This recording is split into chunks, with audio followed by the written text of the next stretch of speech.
ഇന്ന് നമ്മൾ നോക്കാൻ പോകുന്നത് 7ാം ക്ലാസ് സാമൂഹ്യശാസ്ത്രം പുസ്തകത്തിലെ പാർട്ട് 2-ലെ 2ാമത്തെ ചാപ്റ്ററായ കച്ചവടത്തിൽ നിന്ന് അധികാരത്തിലേക്ക് എന്ന ചാപ്റ്ററാണ്. വളരെ ഇമ്പോർട്ടൻ്റ് ആയിട്ടുള്ളൊരു ചാപ്റ്ററാണ്. അപ്പോൾ നമുക്ക് വീഡിയോയിലേക്ക് പോകാം. കച്ചവടത്തിൽ നിന്ന് അധികാരത്തിലേക്ക്. കറുത്ത പൊന്നെന്നറിയപ്പെടുന്നതാണ് കുരുമുളക്. ഇറച്ചി ദീർഘകാലത്തേക്ക് കേടുകൂടാതെ സൂക്ഷിക്കാനും രുചി നൽകാനും നൂറ്റാണ്ടുകൾക്ക് മുമ്പ് യൂറോപ്പിൽ ഉപയോഗിച്ചിരുന്ന ഒരു സുഗന്ധവിളയാണ് കുരുമുളക്. യൂറോപ്യന്മാരുടെ ആഗമനം.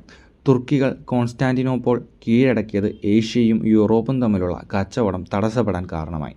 ഇതേ തുടർന്ന് ഇന്ത്യയിലേക്ക് കടൽ മാർഗം ഒരു വാണിജ്യപാത കണ്ടെത്താൻ ശ്രമം ആരംഭിച്ചു. സമുദ്രത്തിലൂടെ ഒരു വാണിജ്യപാത കണ്ടെത്തിയതോടെ പോർച്ചുഗീസുകാരും ഡച്ചുകാരും ഇംഗ്ലീഷുകാരും ഫ്രഞ്ചുകാരും കച്ചവടത്തിനായി ഇന്ത്യയിലെത്തി. പോർച്ചുഗലിൽ നിന്ന് കച്ചവടത്തിനായി 3 കപ്പലുകളിലായി എത്തിയ വാസ്കോഡഗാമയും സംഘവും കോഴിക്കോട് കാപ്പാട് തീരത്തെത്തിയത് 1498 മെയ് 20-നാണ്. വാസ്കോഡഗാമ കോഴിക്കോടെത്തിയ കാലയളവിൽ കോഴിക്കോട് ഭരിച്ചിരുന്നത് സാമൂതിരിയാണ്.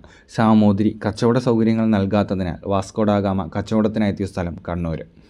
വാസ്കോഡഗാമയുടെ യാത്രാ ചെലവായ തുകയുടെ 60 ഇരട്ടിയോളം ലാഭമാണ് കേരളത്തിൽ നിന്ന് കൊണ്ടുപോയ വിഭവങ്ങൾ വിറ്റഴിക്കുക വഴി അവർക്ക് ലഭിച്ചത്. വാസ്കോഡഗാമയുടെ യാത്രയ്ക്ക് ചെലവായ തുകയുടെ 60 ഇരട്ടിയോളം ലാഭമാണ് കേരളത്തിൽ നിന്നും കൊണ്ടുപോയ വിഭവങ്ങൾ വിറ്റഴിക്കുക വഴി അവർക്ക് ലഭിച്ചത്.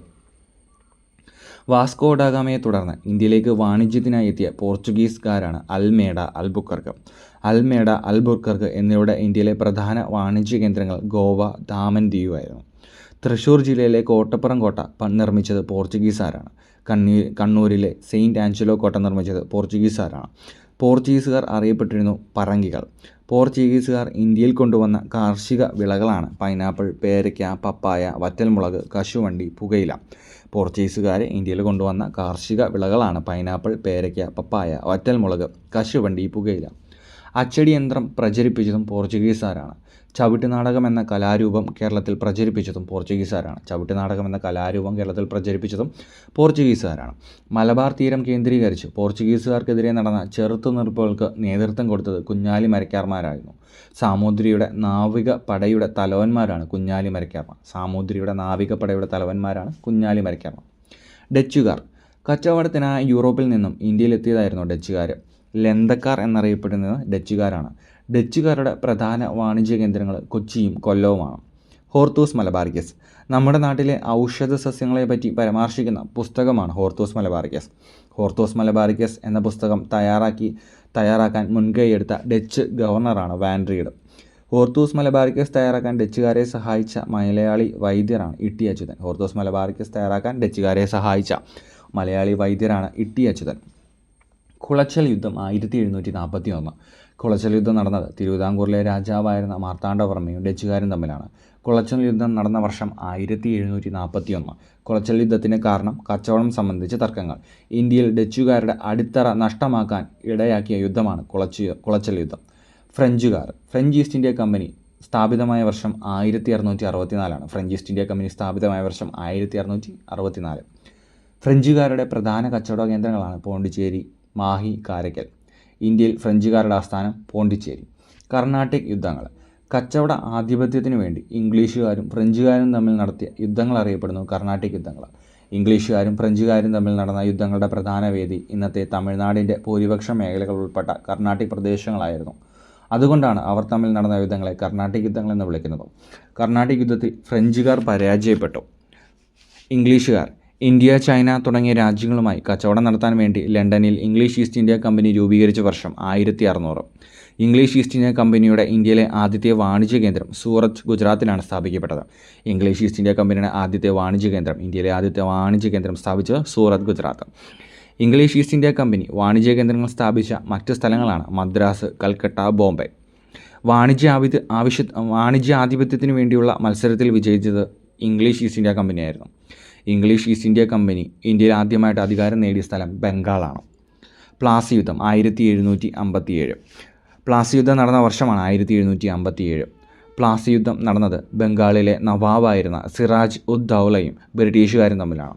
പ്ലാസി യുദ്ധത്തിൽ ബ്രിട്ടീഷുകാരെ സഹായിച്ച സിറാജ് ഉദ് ദൗലയുടെ സൈന്യാധിപനാണ് മിർ ജാഫർ റോബർട്ട് ക്ലൈവുമായി ഉണ്ടാക്കിയ രഹസ്യ ധാരണയിലൂടെയാണ് പ്ലാസി യുദ്ധത്തിൽ ബ്രിട്ടീഷുകാർ വിജയിച്ചത്. ബക്സാർ യുദ്ധം 1764. ബക്സാർ യുദ്ധം നടന്ന വർഷം 1764.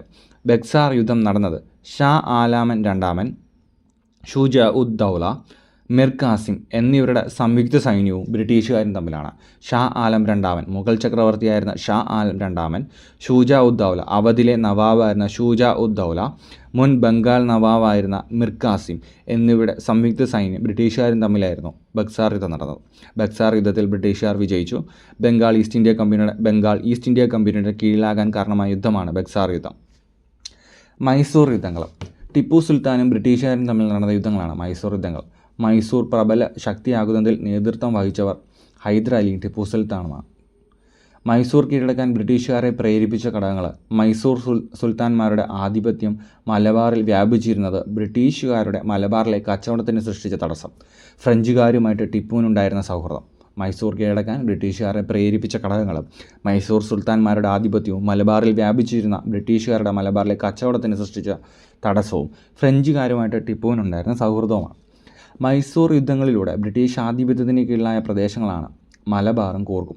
മൈസൂരിൽ ആധിപത്യം സ്ഥാപിക്കാൻ ബ്രിട്ടീഷുകാർക്ക് നേരിടേണ്ടി വന്ന യുദ്ധങ്ങളുടെ എണ്ണം 4ആണ്. ടിപ്പു സുൽത്താൻ്റെ മരണത്തിനിടയാക്കിയ യുദ്ധമാണ് 4ാം മൈസൂർ യുദ്ധം. ശ്രീരംഗപട്ടണ ഉടമ്പടി. 3ാം മൈസൂർ യുദ്ധത്തിന് ശേഷം ടിപ്പു സുൽത്താനും ബ്രിട്ടീഷുകാരും തമ്മിൽ ശ്രീരംഗപട്ടണത്തിൽ വെച്ച് നടന്ന ഉടമ്പടിയാണ് ശ്രീരംഗപട്ടണ ഉടമ്പടി.